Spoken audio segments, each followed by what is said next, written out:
تحریک لبیک پاکستان کے ساتھ اہم متنازع معاہدہ کیا ہے۔ وفد میں شامل ایک رکن لوئس گاریکانو نے پاکستان کے دورے سے واپسی کے بعد متعدد ٹویٹس میں کہا کہ یورپی یونین اپنے حصے کا کام کر چکی ہے، اب پاکستان کو بھی اپنی ذمہ داری ادا کرنی ہوگی۔ یورپی پارلیمان کے رکن گاریکانو نے پاکستان میں اقلیتی برادریوں کے تحفظ اور ان کو شہری حقوق سے متعلق بھی تحفظات کا اظہار کیا۔ پاکستان کی وزارت خارجہ نے یورپی یونین پارلیمان کے رکن کے بیان پر تاحال کسی رد عمل کا اظہار نہیں کیا ہے، تاہم قبل ازیں یورپی یونین کے وفد سے ملاقات کے بعد پاکستان کے وزیر خارجہ شاہ محمود قریشی ایک بیان میں کہہ چکے ہیں کہ پاکستان جی ایس پی پلس سے متعلق بین الاقوامی کنونشنز کے مؤثر نفاذ کے لیے پرعزم ہے۔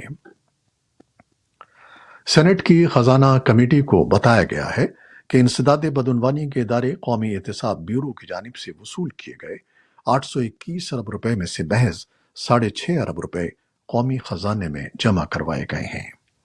نیب کی جانب سے بدعنوان عناصر سے وصول کردہ رقم کو قومی خزانے میں جمع نہ کروانے کے انکشاف کے بعد یہ معاملہ سیاسی اور قانونی حلقوں میں زیر بحث ہے۔ سینٹ کی قائمہ کمیٹی برائے خزانہ کے رکن مصدق ملک کہتے ہیں کہ ایک بہت بڑا ابہام پیدا ہو چکا ہے، جسے دور کرنے کے لیے آئندہ اجلاس میں آڈیٹر جنرل آف پاکستان اور نیب کے آڈیٹر کو بلوایا گیا ہے کہ 821 ارب میں سے باقی 815 ارب روپے کہاں ہیں۔ وہ کہتے ہیں کہ نیب کو یہ ابہام دور کرنا چاہیے، بصورت دیگر سینٹ کمیٹی اس معاملے کی تحقیقات کا حکم دے سکتی ہے۔ بھارت میں صحافیوں کی اعلیٰ تنظیم ایڈیٹرز گلڈ آف انڈیا نے تریپورہ پولیس کی جانب سے صحافیوں اور وکلاء کے خلاف انتہائی خطرناک قانون UAPA کے تحت کارروائی کی مذمت کی ہے۔ گلڈ نے مطالبہ کیا ہے کہ تریپورہ میں گزشتہ ماہ ہونے والے مبینہ مسلم مخالف تشدد کی رپورٹنگ کی وجہ سے صحافیوں اور سول سوسائٹی کو سزا دینے کے بجائے تشدد کے اسباب کی صاف شفاف جانچ پڑتال کی جائے۔ پریس کلب آف انڈیا کے صدر نے وائس آف امریکہ سے گفتگو کرتے ہوئے کہا کہ صحافیوں کے خلاف کارروائی کا مقصد جمہوری آواز کو دبانا اور تشدد پر قابو پانے میں پولیس اور حکومت کی ناکامی کو چھپانا ہے۔ انہوں نے صحافیوں کے خلاف درج کیس واپس لینے اور تشدد کی عدالتی جانچ کا مطالبہ کیا۔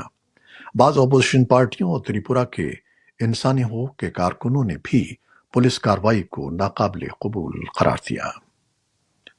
عراق کے وزیر اعظم کی رہائش گاہ پر مسلح ڈرون حملے سے ناکام کوشش کے بعد بغداد کے ارد گرد فوج اور گشتی دستے تعینات کر دیے گئے ہیں۔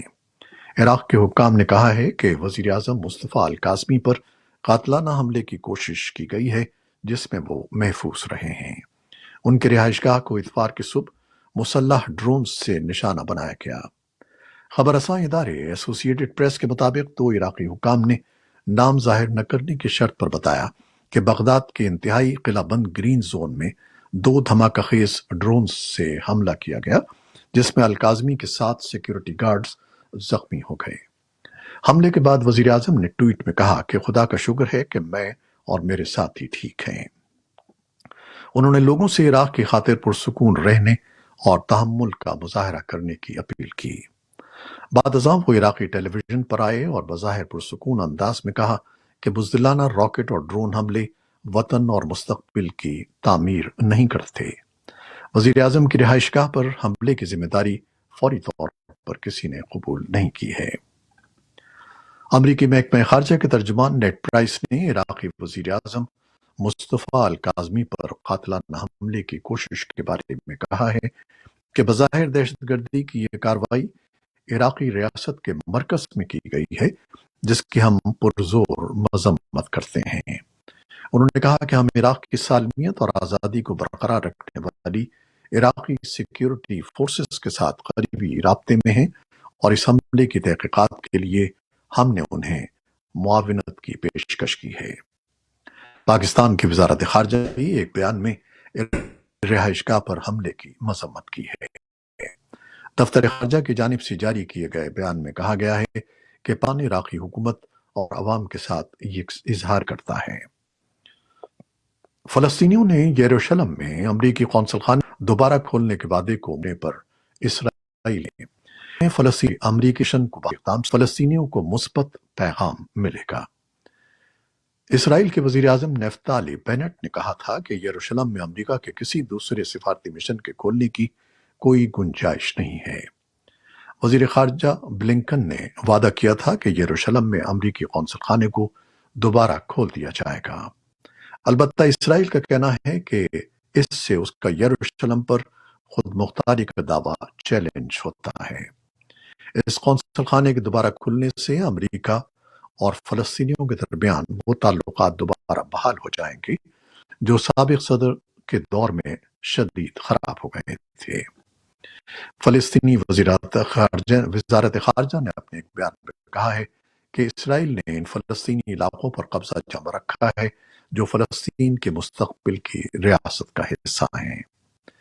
بیان میں کہا گیا ہے کہ امریکی قونصل خانہ کھلنا اشروں سے جاری اسرائیلی قبضے کے خلاف بین الاقوامی برادری کے وعدوں کا حصہ ہے۔ ایک نیوز کانفرنس میں پوچھے گئے سوال کے جواب اسرائیلی وزیر اعظم بینٹ نے یروشلم کے بارے میں اسرائیلی موقف کو بھی کہا کہ یروشلم اور امن خانہ کوئی گنجائش نہیں ہے۔ انہوں نے کہا کہ یروشلم صرف ایک ملک کا دارالحکومت ہے اور وہ ملک اسرائیل ہے۔ امریکی سپریم کورٹ آج پیر کو ان دلائل کی سماعت کر رہی ہے کہ آیا امریکی حکومت کیلیفورنیا کی مساجد میں مسلمانوں کی نگرانی کے بارے میں معلومات کو روکنے کے لیے ریاستی رازوں کے تحفظ کی شق لاگو کرنے کا مطالبہ کر سکتی ہے۔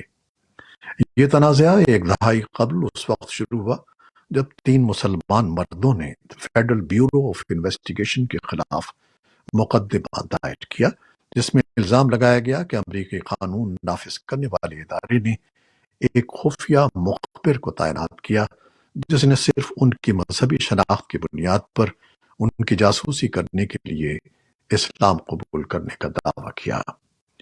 امریکی آئین ہر کسی کے مذہب پر عمل کرنے کی آزادی کی ضمانت دیتا ہے، لیکن حکومت اس معاملے میں دعویٰ کر رہی ہے کہ وہ غیر ملکی انٹیلیجنس ایکٹ کے ذریعے دیے گئے اختیار کے تحت اپنی نگرانی کے بارے میں معلومات کو ظاہر کر سکتی ہے اور ساتھ ہی ریاستی رازوں کے دفع کے حق کو استعمال کر سکتی ہے، جس کی وجہ سے حکومت ایسی معلومات جاری کرنے سے روک سکتی ہے، قومی سلامتی کے لیے سمجھتی ہے۔ کورونا وائرس سے متعلق کچھ خبر۔ بھارت مہاراشٹر کے احمد نگر ہسپتال میں ہفتے کی صبح آگ بھڑکنے سے انتہائی نگہداشت وارڈ میں زیر علاج کورونا کے 11 مریض ہلاک ہو گئے۔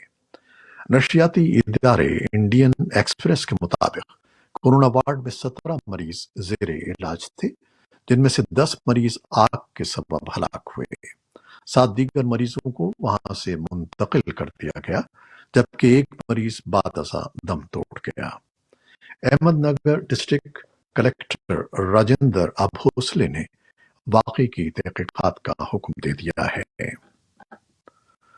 امریکہ کی جانب سے بین الاقوامی مسافروں کے لیے اپنی سرحدیں بند کرنے کے 1.5 سال سے زائد عرصے کے بعد کووڈ-19 ویکسین کی حیثیت کے بارے میں توجہ مرتکز کرنے پر کہا۔ برازیل، چین، بھارت، جنوبی افریقہ اور یورپ بیشتر ممالک سے پیر سے سفر پر پابندی ختم کر پاس ہو رہا ہے۔ امریکہ صرفوں کو آنے کی دے گا، لیکن ان کے لیے استثناء کے ویکسین کی شرط ہے۔ ایک نئے بین الاقوامی جائزے سے ظاہر ہوا ہے کہ کورونا وائرس کے پھیلاؤ کے نتیجے میں دنیا بھر میں اوسط عمر میں کمی آئی ہے۔ آکسفورڈ یونیورسٹی کے صحت عامہ کے شعبے کے ماہرین کی ایک ٹیم نے پروفیسر نذر الاسلام کی قیادت میں امیر اور متوسط درجے سے زیادہ آمدنی رکھنے والے 37 ملکوں کی متوقع اوسط عمر میں ہونے والی تبدیلیوں کا جائزہ لیا ہے۔ اس جائزے کے لیے سن 2005 اور سن 2019 کے عرصے کو ایک معیار کے طور پر استعمال کرتے ہوئے اس کا موازنہ متوقع اوسط عمر میں ہونے والی تبدیلی سے کیا گیا ہے۔ یہ تھیں وہ خبریں جو فیس بک لائیو پر ہم نے آپ کے لیے پیش کی۔ ہماری ویب سائٹ، یوٹیوب اور پوڈ کاسٹ پر یہ بلیٹن آپ کے لیے پوسٹ ہے۔ ہمارے اس بلیٹن کو شیئر کرنے کا خالد حضرت چاہتا ہے۔ اللہ حافظ۔